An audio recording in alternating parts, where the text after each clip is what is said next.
Well, hello, everybody, and welcome back. And if you are just tuning in with me for the very first time, it's so nice to meet you. And I'm really glad you're here with me today. I am your host, Heather Carey, nutritionist, chef, mom, and a woman who has been around the block with food. I want to open up about real food in relation to health, weight, and our bodies so you can make peace with what you eat.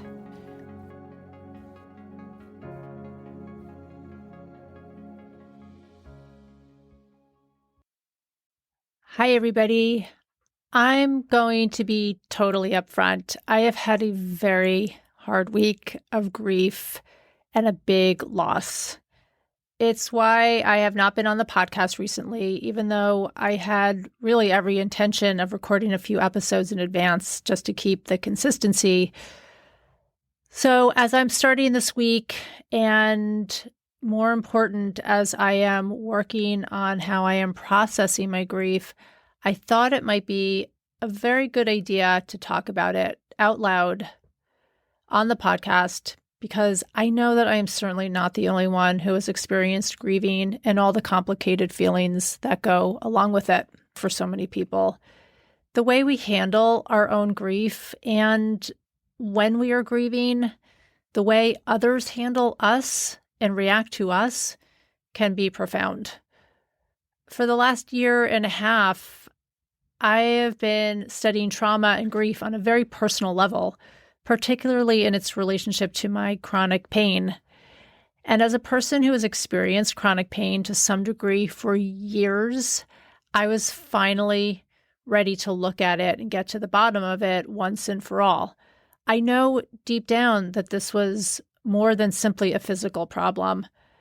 There's so much exciting research being done on the relationship between trauma, grief, and pain right now, and I have been fully diving into it. It's not been easy at all, but I have been willing to really look deeper at myself and explore this relationship. And holy shit, like what a journey this has been.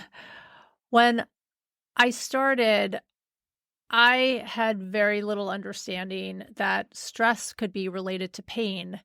But as I dove deeper into this work, I now know that what I thought of as stress runs deeper than what I had even considered. We get used to what we know and have grown up with. We are, I think, in a little bit of denial when we're younger, because it's hard to know that there might be different options of coping. I have, in my process, learned about the past traumas that we absorb when we are either not allowed to process them or not given the space to do so. For a long time, I had always felt that, yes, I had gone through some things as a child and a young adult, but there's so many others who've experienced so much worse than me.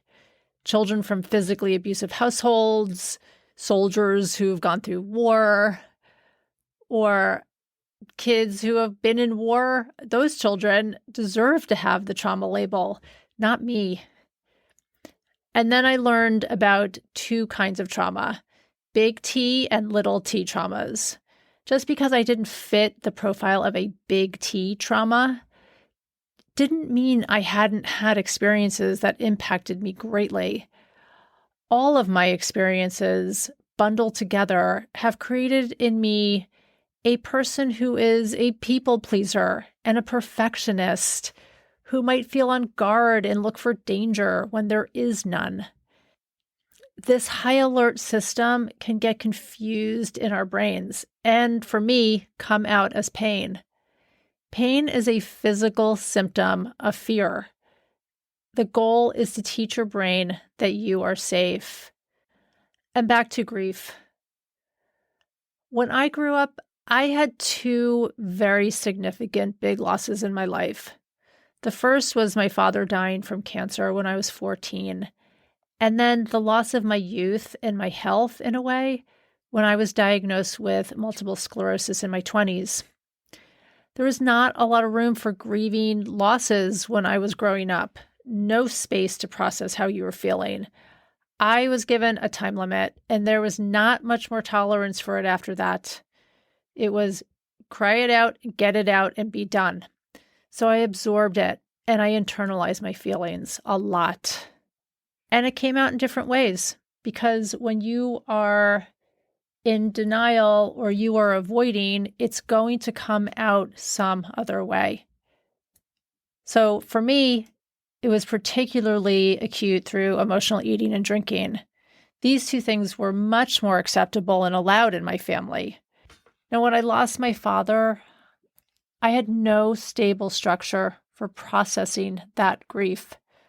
Although my dad was very sick with cancer for a very long time, there was really no warning or preparation to let me know that the end was near. None. In an ideal world, there would have been conversations, letters written by my dad, but this was the early 80s, or maybe it was my parents' way of handling deep feelings. I don't know. There was nothing to give me the heads up that he would pass away on the day that he did.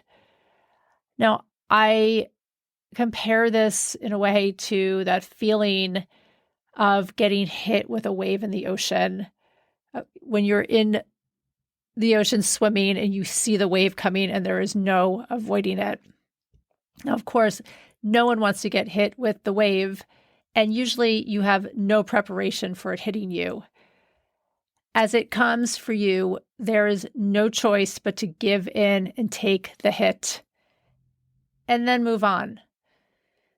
The grief to me back then was how I thought that worked. I had no skills, no learning lessons from past experiences, and certainly no adult telling me otherwise. But grief needs to get released somewhere, and I found food. In the days following my dad's death, more cookies, brownies, and other sweets trickled into my house than I could ever imagine. People were just dropping off baskets of baked goods. Sugar became my best friend. Desserts were the ultimate comfort. And that is how I learned to soothe myself, with a cookie if I was having a hard day, or I was tired, or come to a few years ago having a fight with my husband, or anything that I feared. Sugar could handle it all and take care of it for me. But we know how that goes. Sugar and even alcohol, which I'm going to talk about next week, is a false, fiendish friend. It lures you in with the promise of soothing and then kicks you in the ass. You always feel like you need more. It's never enough to make things better or change anything at all. When you have nowhere else to place your trauma or grief, it needs to get processed somehow, some way. And the food is certainly comfortable. Creamy, salty, crunchy, sweet. If you have memories of food holding your hand, it can be a hard habit to unlink. I certainly have done a lot of unlinking and learning about my emotional connection to food over the years, and knowing that it will always be there to some extent. Awareness of emotional eating is key. Being mindful of hard feelings and my reaction to them is also vital. So is compassion and kindness to me, to fill in for the compassion I missed out when I had to grieve things in my past. This past week, I had to make the decision to put our family dog to sleep. And if you are a dog owner or have been a dog owner, I know I do not need to tell you what it feels like to lose a pet. And if you don't, I can tell you that it is absolutely excruciating. And even more devastating when you get terrible news and the vet tells you he has days to live. The pain and guilt from having to make decisions about your dog's life is insurmountable. 12 years ago, we lost our last dog, Finnegan, and I remember saying I could not handle the loss. And a week later, I was calling the breeder to secure another dog from her next litter, and I wanted him to be exactly like my old dog. I couldn't handle the loss. I wanted the same as what I had. Now, looking back, I don't think I gave myself enough time and permission to let myself just feel the loss of my beloved older dog who meant so much to me and my family. And that is a learning lesson for now, to give myself all the time I need to feel this loss. When we got our dog Buck, he was almost identical in looks to our older dog, but they were personality-wise anything but. Buck was obsessed with water. I even once considered reaching out to the Coast Guard to see if they needed a highly trainable rescue dog. Buck was on a search and rescue mission with a tennis ball or stick relentlessly. There was no dog like Buck, and I know that anyone who knew him would wholeheartedly agree with me. He was so quirky and focused on his mission while still being the sweetest, most people-friendly golden retriever there ever was. I have an ache in my heart for this dog that I know will never subside. I miss him terribly. I miss him in the morning, and I miss taking hikes with him or swimming in the pool with him. Buck would easily swim year-round, no matter what the weather or the time of year. This grief seems to drag up past grief. I'm thinking about my old dog. I'm thinking about other pets I've lost. My father, my mother-in-law recently just passed away. I'm thinking of my fears coming up, my future grief, my surgery that I certainly didn't ask for, the pain I will be experiencing, and knowing from past experiences what acute post-surgery pain can feel like. When I had to make decisions about Buck, I also knew this pain. I knew what it felt like to drive him to the vet, say our final goodbyes in that back room, then walk back to the car and the short drive home. I knew exactly how long it would take to drive back to my house and the excruciating ache of walking back in to my mudroom without my dog and all of the reminders of him there. His bed, his dog bowls, his collar, his leashes, his bones, his tennis balls, stuffed animals. I knew what it was going to feel like in the few days after, listening for him in the house, the feeling that he is just in the other room sleeping, wanting to go take another walk with him in the woods. And now here I am with a new set of emotions and a very, very deep grief for the loss of my dog, the companion who always stuck by my side, a true best friend. I am doing things differently this time. Right now, I am giving myself full permission and the time to grieve. I am only talking to people who truly understand my grief. In the past, as a recovering people pleaser, I would profusely apologize for taking other people's time when they listened to me. And of course, I felt deeply that I only had a certain number of days that I could, quote, feel sorry for myself. No more.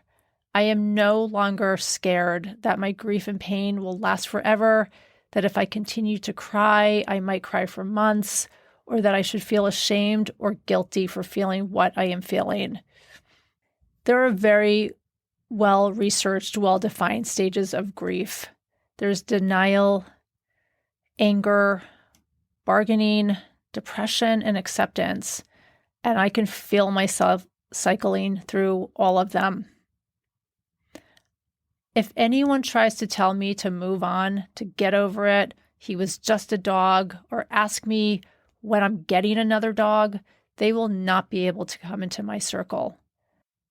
I know firsthand that other people handle grief in all sorts of ways, and that many, many people were like I was, unable to handle loss, much less the loss that others are experiencing.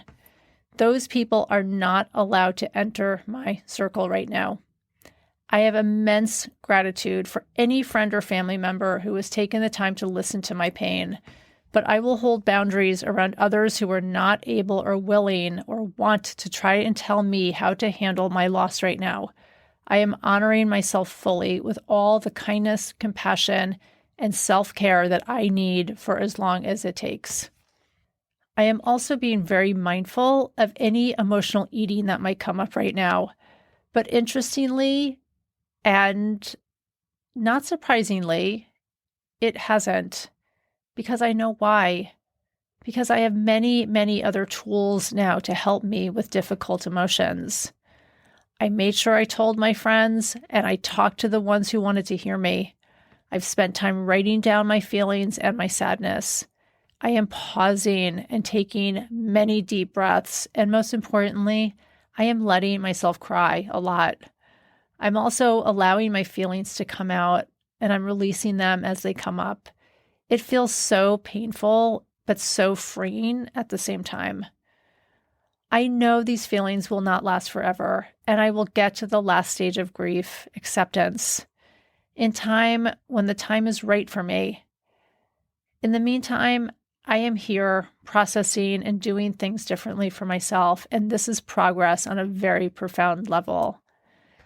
I am hoping that in the future, in the very near future, that the conversations around grief and trauma can be recognized and not stigmatized.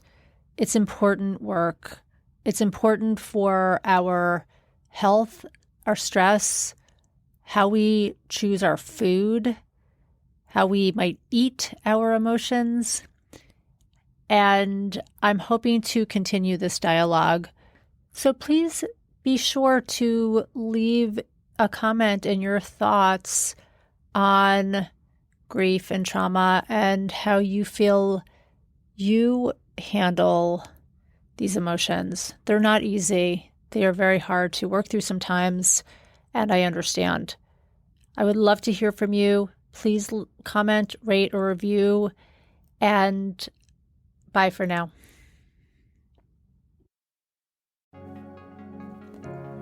And as always, if you loved this podcast, please consider gifting me with a 5-star review. It is so helpful for me to get the word out on real eating, our real bodies, and real food stories.